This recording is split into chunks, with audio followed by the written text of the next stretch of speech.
Magandang umaga po sa inyong lahat. Today is October 18, 2025 at ngayon nga po ay 10:48 ng umaga. Nandito po tayo sa opisina kahit Sabado, meron po tayong pasok. Alam niyo naman, the media never sleeps. Kahit linggo minsan kami po ay nagtatrabaho pa rin. Ganun talaga pagka news ang business ng kumpanya. So, una sa lahat, maraming salamat sa mga nagpapadala pa rin po ng mga katanungan sa Pambansang Kagawad sa ating pong personal Facebook account, ang Butch Serrano. Kung naisip po magpadala ng mga questions, sige lang po. Kung pasensya na kung minsan naabot ng kalahating araw bago masagot. Pagka meron po tayong pasok naka-concentrate muna tayo sa trabaho, pagdating po natin ng bahay, kung napapansin niyo, sa gabi na ako nasagot. So, anyway, all is good. Yung huli po nating katanungan na yun po yung pinaka-latest news. Nais ko lang pong i-explain kasi marami kasing nagtatanong pa rin bakit nagpapaprint na ng maaga ng balota ang Commission on Elections for the November 2 BSKE. Yung sa tanong na yun kung bakit, yung why, hindi ko masasagot kasi meron silang schedule na sinusundan at dahil nga ang batas umiiral ngayon Republic Act 12232, ang assumption nila is November 2, 2026 ang election. Although palagi nga sinasabi kung susundin niyo yung galaw ng COMELEC, bakit maaga? Of course, syempre, tinitignan din nila yung Supreme Court, At saka yung Supreme Court, kung maaga mag-decide, hopefully kung maaga bago matapos ang taon, mag-decide kung constitutional or unconstitutional yung batas, magkakaalaman na tayo sa early part ng 2026. Pero yung why nga, hindi ko masasagot kung bakit, Kasi meron talaga si Boss George kung ano yung schedule niya. Pero kung dadaanin natin sa arithmetic, mapapansin natin talaga medyo palayo ng palayo ang BSKE. Dahil sasabihin ko po sa inyo kung bakit. Una muna yung sa news. 92 million balota ang pinapaprint for the BSKE. Ang sabi ni Chairman George, for the November 2026 BSKE. So, 69 million yon para sa barangay elections and 23 million for the SK. Okay. Both November to 2026. Okay. Matatapos daw ang printing ng December. So, kung tapos ng printing ng December, okay. Ay, no problema. Kung makapag-decide ng Supreme Court na unconstitutional, sana mas maaga, di ba? Kasi 3 months yung calendar of activities. Pero ang calendar of activities na nila for the BPE, yun po yung naantalang BARM election, would be March 31. Ito po sinodigo na natin. March 31, 2026, ang tawag po nila ay BPE, BARM Parliamentary Elections. Yun ho ang nakaschedule for next year. Inaayos lang po nila. At pihado po tayo mga December or January lalabas yung bagong calendar of activities nila for the BPE. So, tama. January, February, March. Yun na po. March 31 pa naman. So, 3 months talaga ang calendar of activities. Lahat ng eleksyon ganun. May 3 months sa calendar of activities bago magkaroon talaga ng eleksyon. Diyan yung filing, election period, blah blah blah, campaign period.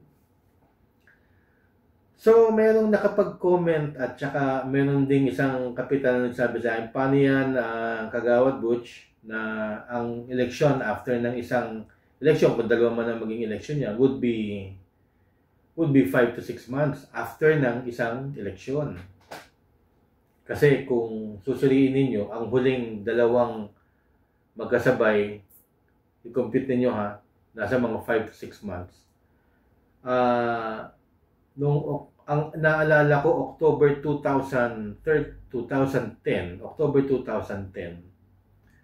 tumakbo ako ng konsihal ng bayan sa Parañaque. Natalo po tayo. Ano?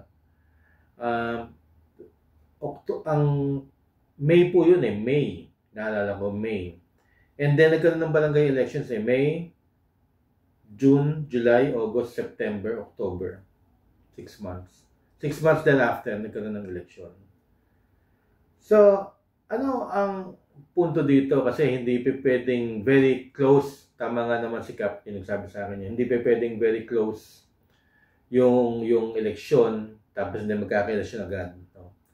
I don't know, mag-comment kayo kung meron kayo nakikita mas close pa po doon. Pero, kung ganon, at na ma-declare na unconstitutional yan at kinakailangan na earlier than November 2 ang election, the earliest, kung 5 to 6 months ang susundin natin, would be September.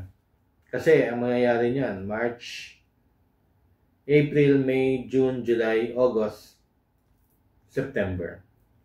Kung susundin natin yung principle na 6 months ang pagitan lagi ng dalawang eleksyon.